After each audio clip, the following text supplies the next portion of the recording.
Hello दोस्तों, स्वागत है आपका ग्रोथ बाबा यूट्यूब चैनल पर। दोस्तों, हम सभी लोगों में से लगभग सभी का बैंक अकाउंट किसी न किसी बैंक में ज़रूर होता है।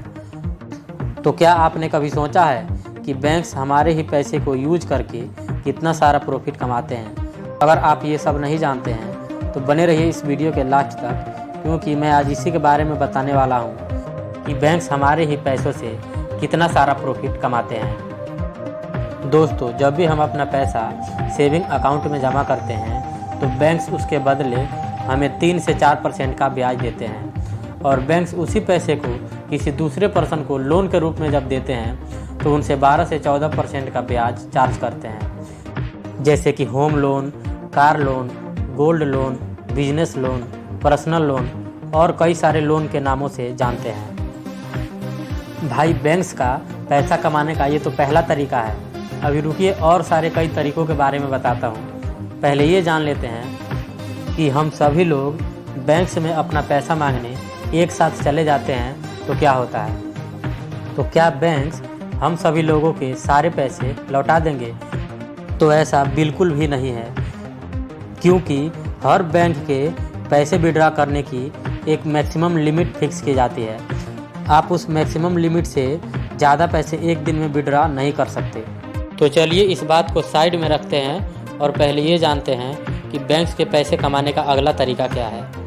दोस्तों, मैं आज हर उस तरीके को बताऊंगा जहां जहां से बैंक्स पैसा कमाते हैं। लास्ट वाला तरीका तो एकदम कमाल का है, जो हर किसी को जानना चाहिए। बैंक को सबसे ज़्यादा फ़ायदा वहीं पर होता है। पहले ये तो जान लें कि बैंक्स हमसे कब कब और कहाँ कहाँ पैसे लेते हैं। दोस्तों, जब भी हम ATM मशीन से पैसे निकालते हैं, अगर फिक्स लिमिट से ज़्यादा अपने डेबिट कार्ड को यूज करते हैं तो हमसे हर बार चार्ज लिया जाता है, और अदर बैंक के ATM मशीन से पैसा निकालते हैं तो हमसे उसका भी चार्ज लिया जाता है।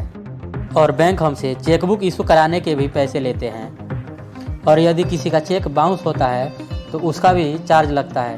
इससे भी बैंक को काफ़ी ज़्यादा फ़ायदा होता है। दोस्तों, अगर मिनिमम बैलेंस से कम पैसा हमारे अकाउंट में रहता है और हम टाइम पर मेंटेन नहीं करते हैं तो हमसे लेट चार्ज लिया जाता है। इससे भी बैंक को ही फ़ायदा होता है। अगर किसी दूसरे देश से हमारे अकाउंट में पैसे आते हैं तो उस पर भी हमसे कुछ % टैक्स लिया जाता है। इससे भी बैंक को अच्छी खासी प्रॉफिट हो जाती है। अगला है SMS चार्ज। जैसा कि हम जानते हैं कि बैंक अकाउंट से रिलेटेड बहुत सारी जानकारी SMS के माध्यम से हमारे पास भेजता रहता है और हमें फ्रॉड कॉल से भी अलर्ट करता रहता है। इसको हम मोबाइल सर्विस चार्ज या SMS चार्ज के नाम से जानते हैं। बैंक इसका भी क्वार्टरली चार्ज करते हैं और हमसे पैसे लेते हैं। इससे भी बैंक को काफ़ी मुनाफा होता है। अगला है लॉकर व्यवस्था।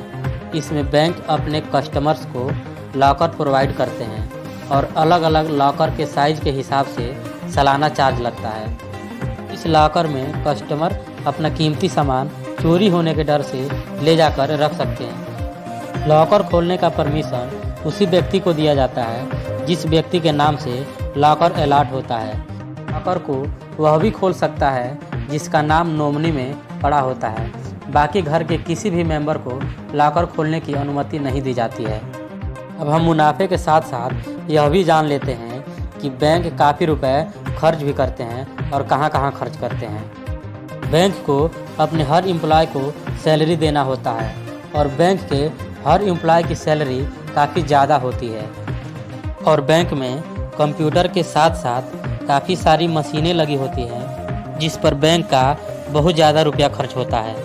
और बैंक कहीं भी अपना ब्रांच खोलते हैं तो उनका निजी मकान नहीं होता है, तो वहाँ मकान का किराया भी देना पड़ता है, और साथ में बिजली का बिल भी देना पड़ता है, और वहाँ के मेंटेनेंस पर भी काफ़ी रुपया खर्च होता है। बैंक के और कई जगह छोटे मोटे कामों में रुपए खर्च होता है। दोस्तों, अब हम फिर से बैंक के प्रॉफिट वाले टॉपिक पर वापस आते हैं। बैंक्स के पैसे कमाने का अगला तरीका है शेयर मार्केट। जी हाँ, आपने बिल्कुल सही सुना, शेयर मार्केट। शेयर मार्केट के बारे में इंडिया में मात्र 3 से 5% लोग ही जानते हैं, और 2 से 3% लोग इसमें पैसा भी इन्वेस्ट करते हैं। अगर आप शेयर मार्केट के बारे में जानते हैं तो आप भी उन्हीं 3 से 5% लोगों में से हैं। अगर आप शेयर मार्केट के बारे में नहीं जानते हैं तो आपके डिमांड पे मैं एक इस पर डिटेल वीडियो बना दूंगा, तो कमेंट बॉक्स में ज़रूर बताएं। दोस्तों, बैंक के पास जमा हुए कुल पैसों का 50 से 60% पैसा bank mutual fund share market में लगाते हैं, जहां से बैंक को बहुत ज़्यादा प्रॉफिट होता है। तो चलिए बताते हैं कैसे। बैंक शेयर मार्केट में कई सारे कंपनियों के शेयर खरीदते हैं और उन कंपनियों के शेयर के रेट बढ़ने से बैंक को काफ़ी मुनाफा होता है। दोस्तों, ये थी बैंक्स के बारे में कुछ जानकारियाँ। अगर हमसे कुछ छूट गया हो तो आप कमेंट बॉक्स में ज़रूर बताइए। और आप स्मार्ट बनिए, स्मार्ट कीजिए। अगर वीडियो पसंद आया है तो लाइक कीजिए। ग्रोथ हुआ यूट्यूब चैनल को सब्सक्राइब करके बेल आइकन ज़रूर दबाइए।